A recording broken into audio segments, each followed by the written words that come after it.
জন্য খায় না। বলে ফেরেশতা শুনো, আমি তো ওই যে বলছিলাম ইন্নী আ'লামু মা লা তা'লামুন, আমি যেটা জানি তোমরা সেটা জানো না। শুনো দেখো, আমার বান্দা খেতে পারে, কিন্তু আমার ভয়ে, আমার ভালোবাসায়, আমার মহব্বতে, আমার জান্নাতের আশায়, আমার জাহান্নামের ভয়ে আমার বান্দা খায় না। শুনো সৌমলি, বান্দা আমার জন্য রোজা রাখে, বান্দার রোজার বিনিময়ে ওয়ানা আjizi বিহি, এটা আমি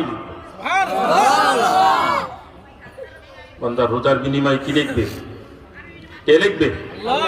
আরো জোরে কোন কে লিখবে? আমার ভাইরা দোস্ত আহবাব, এতটুকুতেই সীমাবদ্ধ নয়। আল্লাহ বলে না না না না, আমি লিখবো, এটা হতে পারে না। আসসামুলি ওয়া লা উজজা বিহি, আমার বান্দার রোজার বিনিময়ে স্বয়ং আমি নিজে হয়ে যাব। সুবহানাল্লাহ।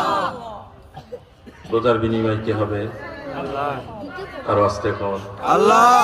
जो तो मेरा तो सब मेरी, जमी मेरा, फलक मेरी।